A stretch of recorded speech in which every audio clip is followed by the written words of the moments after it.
special guest for today. Miss Cassie Michael is a United States Marine Corps veteran, born and raised in Flint. She briefly attended the University of Michigan Flint before joining the Marine Corps in 2006.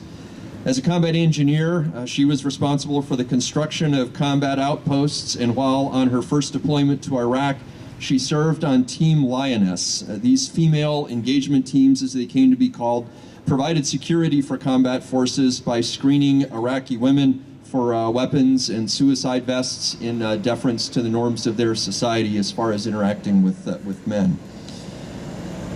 On her second deployment, Ms. Michael was promoted to corporal, and as a squad leader, she oversaw the construction of various base infrastructure throughout the area. After her honorable discharge in 2010, Ms. Michael attended the University of Michigan in Ann Arbor, where she graduated with high honors in 2013. She continues to engage in significant public service with the Washtenaw County Veterans Treatment Court as a mentor and as assistant director for the University of Michigan's chapter of the Warrior Scholar Project, an academic boot camp that helps veterans prepare for college. Ms. Michael is clearly passionate about issues faced by her fellow veterans, and to that end, she plans to return soon to the University of Michigan to pursue a master's degree in social work. Ms. Michael and her husband Tommy, who is also a Marine Corps veteran, and their children Riley and Emma are joining us here today. And please join me in welcoming Ms. Cassie Michael to Dexter.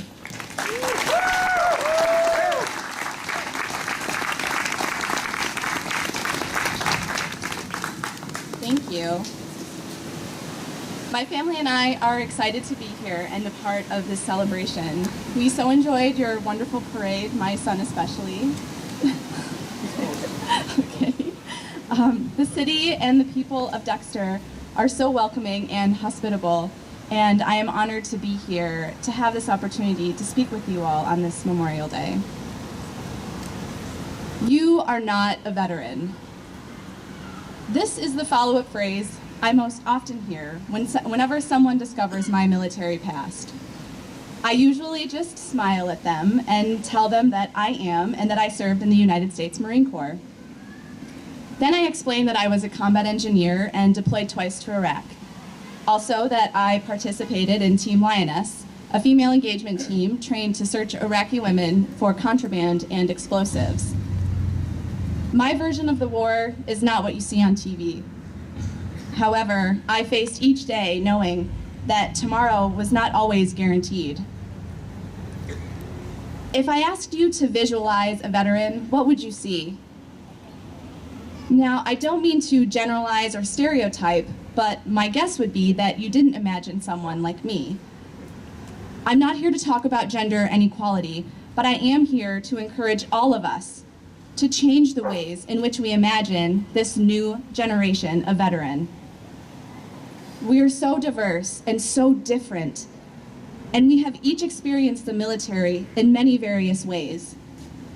No two soldiers, sailors, airmen, guardsmen, or Marines are alike. And it is because of these differences that we often fade into obscurity. We're hidden. Sometimes we hide on purpose. We come back not quite recognizing home, with a heart already full of nostalgia for a life that seems so far away. We're worn. We've changed. For better or for worse, we transform. Most of us just try to readjust to civilian life in order to become functioning members of society. And most of us are high functioning. It's not always easy, but we make it. Oftentimes with the support of a tremendous support system. Some of us deal with disabilities, both visible and hidden, which makes the transition that much more difficult. In fact, it is these invisible injuries that are sometimes more damaging than those that are visible. There are approximately 2.7 million veterans of the Iraq and Afghanistan wars, the longest wars in our nation's history. At least 20% of them report having post-traumatic stress disorder, and about only half seek treatment. While 20% may seem low, it's entirely possible that many veterans do not report having PTSD for fear of stigma or being perceived as weak. Over 260,000 veterans have been diagnosed with a traumatic brain injury, and about 7% of veterans live with both a TBI and PTSD. This new generation contains combat veterans who have borne more stress than ever before. Hundreds of thousands of veterans have deployed over 5 times, carrying a cumulative exposure to combat unprecedented in the history of our nation. More active duty personnel die by their own hand than in combat, and over 20 veterans commit suicide every single day. These statistics are staggering. Now more than ever, it is paramount that we, as a society, rethink our version of this new veteran and become more aware of these silent diagnoses. We need to erase the stigma and encourage our veterans that there is strength in asking for help. As a nation, we must do more to manage and support the transition from warrior back to citizen, just as we managed and supported the transition from citizen to warrior when they first joined. It's our turn to pick up their pack and forge ahead, ensuring that no other soldier, sailor, airman, guardsman, or Marine is left behind. Sons and daughters, our brothers and sisters, they gave their lives so that we could keep on living. We honor them by continuing to serve. I am a veteran, and I am proud of my service to my country and to you, my fellow citizens. And now we are all in this together. Now it's our turn to fight for them, for those who have returned home from military service, but who need help closing the door behind them. It won't be quick.